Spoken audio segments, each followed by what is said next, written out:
মিডিয়ালৈ ধন্যবাদ কৰিছোঁ।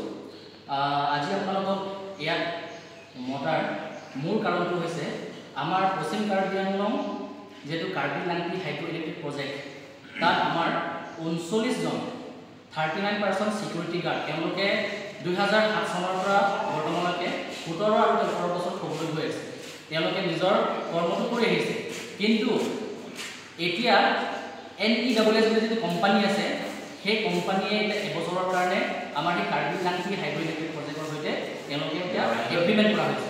কিন্তু মেইন কথাটো হৈছে যে প্ৰথমে এই কোম্পানীত যেটো আপোনাৰ কাৰ্বি লাংটি হাইড্ৰ ইলেক্ট্ৰিক প্ৰজেক্টৰ যেটো প্ৰথমে ISB কোম্পানী আহিছে, সেই কোম্পানীৰ সময়ত 3 বছৰৰ কাৰণে তেওঁলোকে এগ্ৰিমেণ্ট কৰা হৈছিল আৰু সেইটো সময়তে আপোনালোকৰ ইন্টাৰভিউ বা ৰিটেন এক্সামিনেশ্যন সেইবোৰ সম্পূৰ্ণ কৰি তেওঁলোকক এই এপইণ্টমেণ্ট যেটো জব লেটাৰটো দিয়া হৈছে।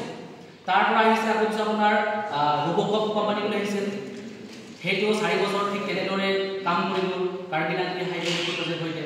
তাৰ পাছত আপোনালোকে আহিছে ভেনগাৰ্ড বুলি, তেওঁলোকৰ সেই কোম্পানীটো 10 বছৰ তেওঁলোকৰ লগত এগ্ৰিমেণ্ট কৰি কাম কৰিলে, তেতিয়ালৈকে একো সমস্যা হোৱা নাছিল। কিন্তু এইবাৰ 2024 30 জুনত এই যেটো ভেনগাৰ্ড কোম্পানীটো যেটো সমাপ্ত হৈছে এগ্ৰিমেণ্টটো, তেতিয়া তাৰ পৰা 1 জুলাই 2024 সেই তাৰিখৰ পৰা এই NEWS কোম্পানীয়ে যিহেতু তেওঁলোকে এগ্ৰিমেণ্টটো পালে, সেই পোৱাৰ লগে লগে তেওঁলোকে কি কৰিছে, সেই 39 জন সিকিউৰিটি গাৰ্ডসকলক তেওঁলোকৰ চাকৰিৰ পৰা বাতিল কৰা হৈছে বুলি সেইটো নটিফিকেশ্যন তেওঁলোকে দিয়া হৈছে।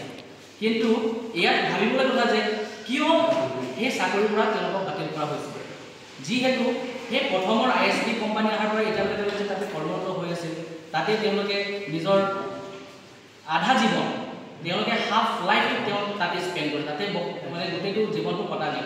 যে তেওঁলোকক এটা ফ্ৰেছ ইণ্টাৰভিউ মাতিছে বুলি কৈছে 18 আৰু 20 জুন তাৰিখে তেওঁলোকে এটা সময় দিয়া হৈছে। এতিয়া তেওঁলোকে 18 আৰু 20 তাৰিখে তেওঁলোকে ইমান শ্বৰ্ট টাইমত ইমান কম সময়ত তেওঁলোকে কেনেকৈ গুৱাহাটীত গৈ ইণ্টাৰভিউ দিব পাৰিব। তথাপিও তেওঁলোকে ইণ্টাৰভিউ দিব নোৱাৰাৰ ক্ষেত্ৰত তেওঁলোকে 12 জনক তেওঁলোকক জব লেটাৰ আহিছে, এপইণ্টমেণ্ট লেটাৰ আহিছে। তেওঁলোকে উইদাউট ইণ্টাৰভিউ যোৱাই নাই তেওঁলোকে, তথাপিও তেওঁলোকক 12 জনৰ নাম আহিছে। কিন্তু ভাবিবলৈ কথা যে বাকীখিনি কি হ'ব, 39 জনৰ পৰা 12 জনকতো তেওঁলোকক উইদাউট ইণ্টাৰভিউ বৰ্তমান সৃষ্টি হৈ গ'ল সমস্যাটো। এই সমস্যাটো সৃষ্টি হোৱাৰ কাৰণটো আমি ক'ব পাৰোঁ যে তাত থাৰ্ড পাৰ্টি ইনভলভ হৈ আছে, এইটো স্কেম হৈ আছে এতিয়া বৰ্তমান। এইটো বহুত ডাঙৰ স্কেম আছে। তাত এটা লোকেল কমিটি ডেভেলপমেণ্ট কমিটি আছে, তাত মানে আপোনাৰ 3জনমান গৰাকীৰ নাম আমি পাইছোঁ। সেই তেওঁলোকৰ কাৰণেও হ'ব পাৰে বা তেওঁলোকৰ তাত থাৰ্ড পাৰ্টি ইনভলভমেণ্টৰ কাৰণেও সেইটো হ'ব পাৰে। কিন্তু আমি ভাবিবলৈ কথা যে থাৰ্ড পাৰ্টি ইনভলভমেণ্ট থাকি 18 বছৰ হ'বলৈ গৈ আছে, তেওঁলোকে কৰ্মৰত হৈ আছে। তেওঁলোকৰ ভিতৰত কোনো এজনে পোৱা নাই, 12 জনক দিছে, কিন্তু তেওঁলোকেও ইণ্টাৰভিউ যোৱা নাই। তাত কৈছে যে NEWS কোম্পানী যেতিয়া অহাৰ পৰা তেওঁলোকক কৈছে যে আপোনালোকে ইণ্টাৰভিউত যাব লাগে। কিন্তু মেইন কথা হৈছে তেওঁলোকে ইণ্টাৰভিউ নোযোৱা কাৰণটো হৈছে যে কিছুমানৰ বয়সটো বহুত পাৰ হৈ গ'ল, কাৰণ আধা জীৱন তাতে গুচি গ'ল। আৰু এডুকেশ্যন কোৱালিফিকেশ্যন কথা আহি যায়, কাৰণ আগৰ দিনত বেলেগ আজিৰ দিনত বেলেগ। আগৰ 2G এতিয়া 5G, এতিয়া চিন্তা কৰক এই পাৰ্থক্যটো ইমান ডাঙৰ এতিয়া। গতিকে তেওঁলোকেও মানে আপোনাৰ ভৱিষ্যতৰ কথা ভাবি, তেওঁলোকৰ কথা ভাবি, তেওঁলোকৰ জীৱনৰ কথা ভাবি তেওঁলোকে ভালকৈ সিদ্ধান্ত ল'ব লাগিছিল। কিন্তু তেওঁলোকে সেই থাৰ্ড পাৰ্টি ইনভলভমেণ্টৰ কাৰণত তেওঁলোকে এতিয়া সেই 39 জনৰ জীৱনটো তেওঁলোকে ধ্বংস কৰিবলৈ চেষ্টা কৰিছে। এইটো আচলতে ষড়যন্ত্ৰমূলক এটা আছে, হয়। তাত বহুত ডাঙৰ এটা জব স্কেম হৈ আছে। তাত সেই লোকেল কমিটি তাত আছে, তেওঁলোকৰ তাত এটা থাৰ্ড পাৰ্টি ইনভলভমেণ্ট থকাৰ কাৰণে বহুত এটা স্কেম হৈ আছে। গতিকে আমি এতিয়া আমাৰ দাবী এইটো, তেওঁলোকৰো দাবী, আমি কাৰ্বি আংলং পশ্চিম কাৰ্বি আংলং ডিষ্ট্ৰিক্ট কমিটিৰ তৰফৰ পৰা এইটো আমি দাবী জনাইছোঁ যে তেওঁলোকক পুনৰ আকৌ সেই 39 জন গৰাকী যিটো সিকিউৰিটি গাৰ্ড আছে তেওঁলোকক পুনৰ আকৌ সেই চাকৰিটো তেওঁলোকক দিয়ক, তেওঁলোকে পাবই লাগিব। আচলতে যি পদক্ষেপ লৈ আছে তেওঁলোকে ইয়াত আচলতে থলুৱা যি যুৱক আছে, যুৱকক বঞ্চিত কৰাৰ ষড়যন্ত্ৰ ৰচনা কৰিছে নিজৰ। এইটো নিশ্চয় কাৰণ আমাৰ ইয়াত লোকেল হয়, আমাৰ লোকেল মানুহৰে অৱস্থা এতিয়া চাওক। ইয়াত আমাৰ নিজৰ জেগা, নিজৰ ঠাই হয়, নিজৰ মানুহে এতিয়া এই সিকিউৰিটি গাৰ্ড পৰা এটা সামান্য সিকিউৰিটি গাৰ্ড সেই পোষ্টৰ পৰা আমাক এতিয়া আঁতৰাবলৈ চেষ্টা কৰি আছে। এইটো কেৱল থাৰ্ড পাৰ্টি ইনভলভমেণ্ট থকাৰ কাৰণত হৈছে। আৰু এতিয়া চাওক, যদি তেওঁলোকৰ সেই 39 জনৰ এতিয়া সকলোৰে এটা ফেমিলি আছে, যদি তেওঁলোকৰ ল'ৰা ছোৱালী বা তেওঁলোকৰ ফেমিলি যদি কিবা কিছু সমস্যা যদি মানে ফেচ কৰিবলগীয়া হয়, যদি তেওঁলোকে কিবা এটা সমস্যা পায়, তেতিয়াহ'লে আমি তেওঁলোককে দায়ী বুলি আমি জনাইছিলোঁ। বঞ্চিত হৈ থাকিবলগীয়া হয় নিয়মীয়াকৰণৰ বা নিযুক্তিৰ ক্ষেত্ৰত কি ব্যৱস্থা ল'ব কাৰ্বি ছাত্ৰ সন্থাৰ তৰফৰ কি দাবী কৰিছে? আমি এইটো দাবী কৰোঁ যে তেওঁলোকক পুনৰ সেই যিটো চিকিউৰিটি গাৰ্ডৰ যিটো চাকৰিত আছিল তেওঁলোকক সেইটোৱে পুনৰ দিয়ক। সেই দাবী পূৰণ নহ'লে কি কেনেকুৱা ধৰণৰ এইটো পূৰণ হ'লেকে আমি আমাৰ আন্দোলনটো আমি সদায় জাৰি ৰাখিম।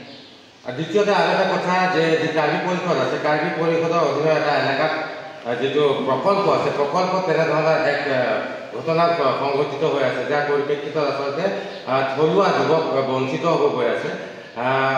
এই ক্ষেত্ৰত আচলতে কাৰ্বি পৰিষদৰ হস্তক্ষেপ আপোনালোকে কেনেকুৱা ধৰণৰ হস্তক্ষেপ বিচাৰে? বিচাৰে কাৰণ এতিয়া তাতে আমাৰ চাওক যদি ইণ্টাৰভিউ যদি মাতে তেওঁলোকে আমাক লোকেল এডভাৰটাইজমেণ্ট দিব লাগিছিল।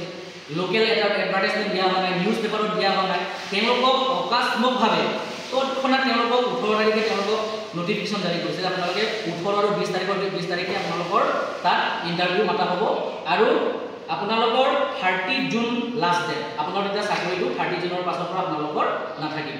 মানে 1 জুলাইৰ পৰা যিহেতু নতুন কোম্পানী আহিছে গতিকে সেই নতুন কোম্পানীৰ মতে নতুন যিটো চিকিউৰিটি গাৰ্ড তেওঁলোকে এক্সট্ৰাকে এপইণ্টমেণ্ট কৰিছে সেই তেওঁলোকেহে মানে তাত কৰিব পাৰিব।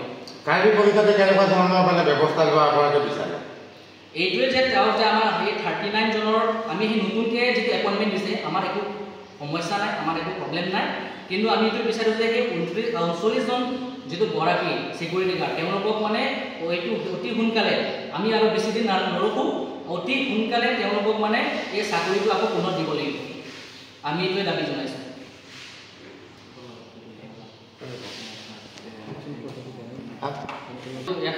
আমাৰ কাউন্সিল আছে, নিজৰ অট'নমাছ কাউন্সিল আছে। আমাৰ অট'নমাছ কাউন্সিলৰ আমাৰ chief executive member doctor Tuliram ডাঙৰ তেখেত আছে আৰু তেখেতৰ টীম আছে। গতিকে তেওঁলোকৰ এটা দায়িত্ব আছে আৰু তেওঁলোকৰ এটা ক্ষমতা আছে বুলি আমি ভাবোঁ। কাৰণ তেওঁলোকৰ যিটো সমস্যা সমাধানৰ ক্ষেত্ৰত তেওঁলোকে সেই ক্ষমতাটো তেওঁলোকে আছে। সেই ক্ষমতা থকাৰ কাৰণত তেওঁলোকে ডক্টৰ তুলিৰাম ডাঙৰগৰাকীৰ ফেমিলিৰ সৈতে আপুনি কথা পাতক, তেওঁলোকৰ সমস্যাৰ কথাটো আপুনি গম পাওক, তেওঁলোকে কোনটো পৰিস্থিতিত বৰ্তমান আছে। ইমানেই মানে ক'ব লাগিব যে মনৰ ইমান মানে কি ক'ব আৰু মানে এক্সপ্ৰেছ কৰিব নোৱাৰে এটা কথা মানে। গতিকে তেওঁলোকে যদি তেওঁৰ টীম হয়, তেওঁ যদি আহিব নোৱাৰিব, তেওঁলোকৰ টীম যদিও তাত ভিজিট কৰিব যায়, তেওঁলোকৰ খবৰ কৰিবলৈ যায়, তেতিয়াতে এইটো ভাল হ'ব। আৰু আমি এইটো আশাবাদী যে আমাৰ সাহিত্য পৰিষদৰ যিটো তুলিৰাম প্ৰধান ডাঙৰীয়াৰ নেতৃত্বত যিটো টীম আছে গতিকে তেওঁলোকে সেই ক্ষমতাটো তেওঁলোকে পালন কৰক আৰু আমাৰ সেই 39 গৰাকী যিটো চিকিউৰিটি গাৰ্ড আছে তেখেতসকলক পুনৰ সেই চাকৰিটো এপইণ্ট কৰক। আমাৰ সেইটোৱে দাবী।